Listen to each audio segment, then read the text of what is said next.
Welcome to the Old Money assignment for September 2022. If you have clicked on this video and you haven't seen any of my videos before and you are wanting to leave a comment somewhat like this, I highly encourage you to go review the other videos in the Old Money series that I've created here on YouTube, where we go through all of the core values of old money based on this book by Byron Tully. Now, throughout this book, Byron Tully goes through the core values of old money, and in this Old Money assignment that I've created here on YouTube, I've decided to pick some of the core values and make an assignment around these topics. So with that, let's get into the first assignment for September 2022. Now, as we know, health is going to be a value of old money. And with that, one of the things that I'm holding myself accountable for this month is trying out a new fitness regimen. Now, if you're new to this channel, you may not know that in the last Old Money assignment, I tried out barre / started training with a personal trainer. And although I do intend on doing that in conjunction with this next thing that I'm going to tell you about, I am excited to add something else to my routine. If you're also new to this channel, you may not know that I am currently going through the IVF process, so I'm looking to get my body as healthy and as strong before I go and complete that process. So with that being said, this month I am going to start doing Pilates and Pilates on a reformer. Now, I have arthritis in my lower back, and so I have to be a little bit mindful with the things that I take on when it comes to my workout regimen. But I'm very excited to introduce you to one of my new clients who has a Pilates reformer studio, and I will tell you a bit about what Pilates even is. Pilates is a type of mind-body exercise developed in the early 20th century by Joseph Pilates, after whom it was named. Pilates called his method contrology. It focuses on deep, healthy breathing, flexible and decompressed spine and joints, robust circulation, and the trinity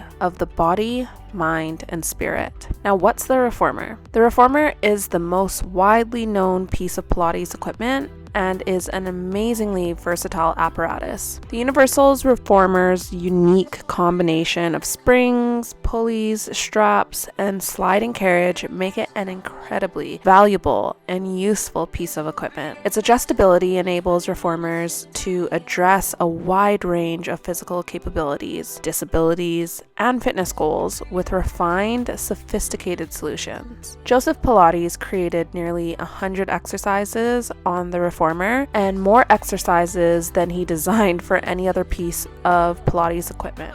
A little bit about Pilates. I would love to hear if you do Pilates as a part of your workout routine in the comment section down below, or if you'll be joining me this month and trying out a few routines. And you don't necessarily need to go to a studio or be on a reformer like I will be. You can definitely just type into YouTube, find a free program of Pilates here on YouTube, and let me know how you get on with it. Now, the second thing that I'm going to touch on in regards to this Old Money assignment is obviously the Queen. If you're new to this channel, you may not know that I am a Canadian, but I do live in England, which is in the UK. And obviously we're going through a time of mourning in regards to the Queen passing, and it's been very interesting to be in the country to observe this process. Now, in this last year, I've started learning so much about the Queen, and with that brings me to the second assignment. We like to read on this channel, we like to hold ourselves accountable, and I want to introduce you to a book. So I picked up this book by Brian Kozlowski last year, and it did take me some time to finish it because autobiographies, that style of writing, isn't really my thing. Now, this isn't an autobiography, but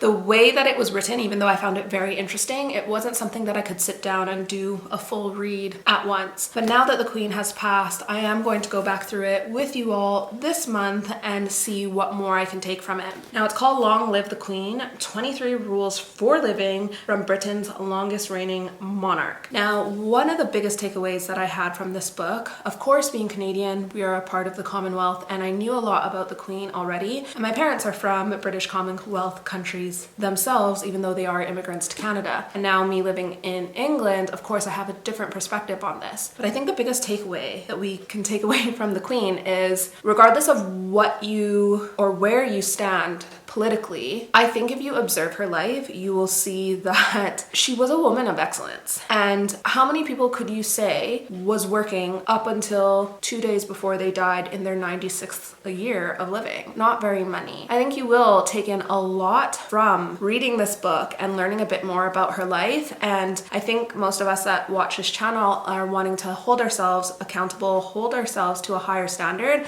And again, regardless of what your political beliefs are, I think you could take a page or two out of the book. So do let me know if you pick this book up. I'll have a link for it in the description box for you, and we'll talk about it a little bit more towards the end of the month. Now, this next one might be a little bit of a stretch, but hear me out. One of the core values of old money is etiquette and manners. And I think when we think of etiquette and manners, we also have to think of the way that we're presenting ourselves.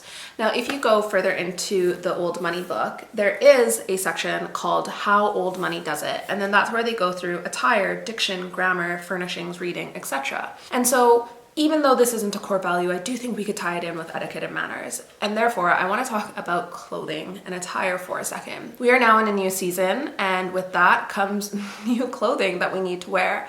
And I think there might be one item that you know it is time to replace in your wardrobe, but you keep putting it off because maybe it's an investment piece. That's actually where I'm going to be holding myself accountable on this particular part of the old money assignment is I need a new autumn jacket.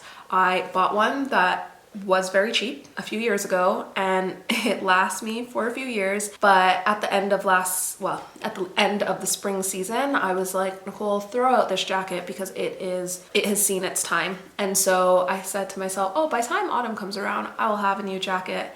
And I have not picked one up yet.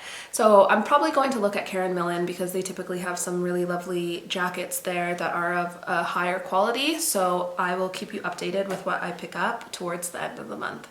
Let me know in the comment section which item you're feeling convicted by that you know you need to replace and you don't mind spending a little bit of money on it, and you're gonna do that for this assignment. Now in the last old money assignment, we touched on Beethoven. And in this old money assignment, I want to touch on an anthem, a song. I don't believe we know who it's by because the history of this song is quite obscure. But I would love for us to reflect on and listen to God Save the Queen or God Save the King. I think this is a very fitting time to listen to it, again, regardless of what your political beliefs are. Now, I'm going to cut to a little section where we'll listen to a little bit of the song and I'll tell you a bit of what I know about it thus far. God Save the Queen, or alternatively, God Save the King, dependent on the gender of the reigning monarch, is the national or royal anthem in most Commonwealth realms, their territories, and the British Crown dependencies. The author of the tune is unknown, and it may originate in plain chant, but an attribution to the composer John Bull is sometimes made. God Save the King is the de facto national anthem of the United Kingdom and one of the two national anthems used by New Zealand since 1977, as well as for several of the UK territories that have their own additional local anthem. It is also the royal anthem played specifically in the presence of the monarch of the aforementioned countries, in addition to Australia since 1984.